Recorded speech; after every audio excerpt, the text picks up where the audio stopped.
Hey, what's up, people? Welcome. How you doing?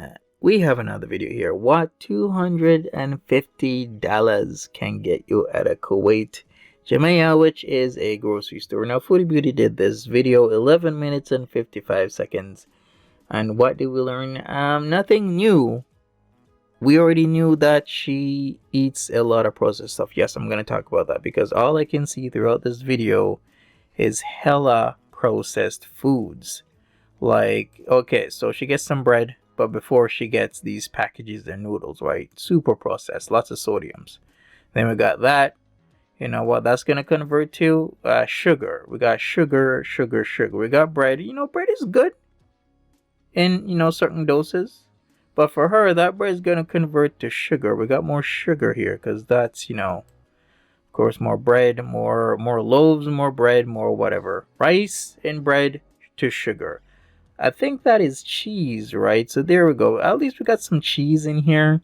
And then she goes to here. She gets like, what was it? Like a half a kilogram, which is like 1.1 pounds of relish. Plus, I think the same amount of black olives. By the way, do you guys know about black olives? Like, green olives are unripened olives. Black olives are the ripened olives. But they actually take it a little bit further, right? Because when you have black olives, they can be light in color too, but to get them that really dark, they actually cure them in alkaline solution and then treat them with oxygen and an iron compound, which is typically ferrous gluconate, that turns their skin, a shiny patent leather black. So if you didn't know that, now you do know. Other than that, let's keep going. Let's keep going through this. So, Mr. Sexy over here gets what his quote-unquote wife wants. Then she keeps going. She's getting more products, more stuff. All I can see is sugar and also in the back of that, like highly processed items. Alright, so they're shopping around more and more. They got some tortillas. What do we got here? Was that Pufak? And then they keep going and going. But if you keep looking at this card, if you're observing a lot of things, they get like a knockoff version of Pringles here. What was it called again? Mr. Potato. I mean, I don't even know if that's good or not, but hey, it's whatever, man. And then I guess they get some more meats, but as you can see, there's lots of highly processed stuff, so this isn't good. Foodie Beauty was on a binging bender in Thailand. Lots of 7-Eleven foods. She doesn't care about her health. We already knew that. She doesn't care that is gonna end her up in trouble in the long run. She doesn't. She really doesn't care. As long as she can eat and she can stay in a cool apartment, then she is good. At least she gets some carrots there, some green peppers. Is that lemons? I believe so. Yeah, I think so. That was lemons. At least she's getting some of these items. I'm not sure how they're gonna where they're gonna end up in the fridge or who they're even going to, because before she used to buy these things saying she's gonna eat healthy, and then they would end up in the fridge spoiled. Do you remember those days? Well, I remember those days. She was getting a huge amounts of certain items. I do believe it was going to sell as family members when she was doing that, like getting kilograms of like potatoes. What else was she getting? Like outrageous amounts, because at that point they weren't so expensive, so she was buying it up. You guys remember that from a couple months back? Okay, well, here we are now. I don't know, sometimes you just gotta drink water like this, like juices and whatnot. Hey, they can be good as long as they're all natural, but at this point in time, you gotta read the labels these days, because you are drinking a lot of stuff that you don't even know you're drinking. So with this, what can I say? She's back to her same old. She wants to give us a video about anything grocery shopping. Alright, cool. She gets some what was that? White fish fillet, right? I believe that's what it says. I mean, this is Salah at this point picking out, I guess, what he wants to eat, courtesy of Foodie Beauty. And then they get some ice. I mean, I said this in my live stream. I can't remember the last time I got some ice. I think I was like doing a picnic or something where I needed like a huge amount of ice. Other than that, I just make ice in my fridge. Are they gonna go on a picnic? I don't know. Even this, like, is that Lipton? No, I don't think so. It could be Lipton, but I don't know. Let me look. It's still gonna be processed though. And of course, she's gonna get this stuff. She's gonna, I see some dates there.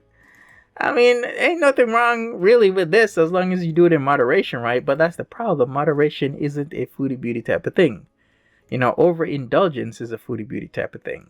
So we shall see what happens with her and, you know, Eden and her Miriam channel that she's gonna do. Will it come to fruition? Is she really gonna cook? Well, she's been saying that for literally a year. I kid you not. Almost a year. Foodie Beauty said she was gonna go to Kuwait. She's gonna be this happy housewife. She's gonna cook. She's gonna clean. She's gonna do all this.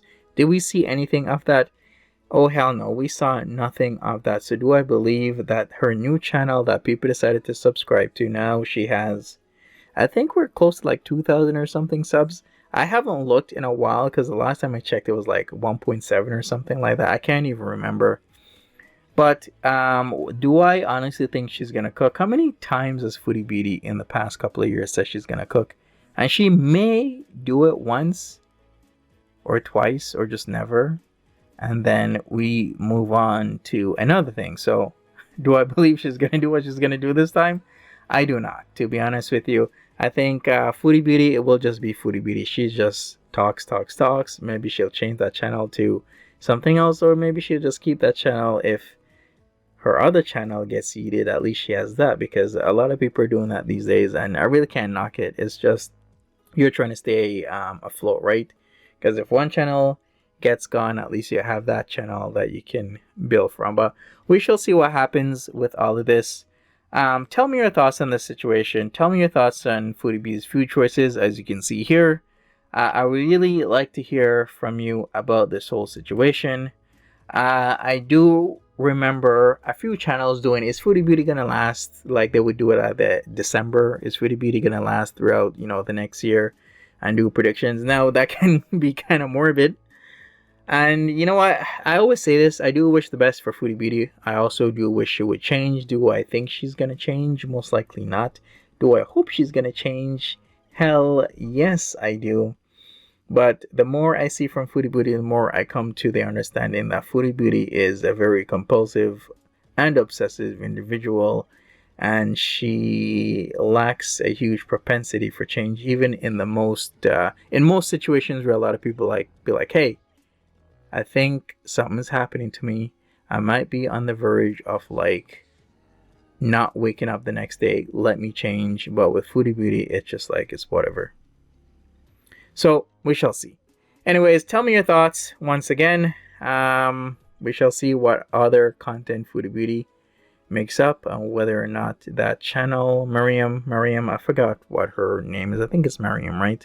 Is gonna turn into, or whether or not it's gonna amount to anything. Who knows? Her couples channel, I think it's, you know, a wasteland over there. Not any type of thrilling content, because she's not making it thrilling. And you can tell there is no chemistry between them, because they're not hugging on each other, they're not kissing each other, they're not looking in each other's eyes like we see with other YouTube couples channels. So there's that as well. There's that aspect. So yeah, leave me a comment, subscribe. I'll see you later. Take care. Bye bye.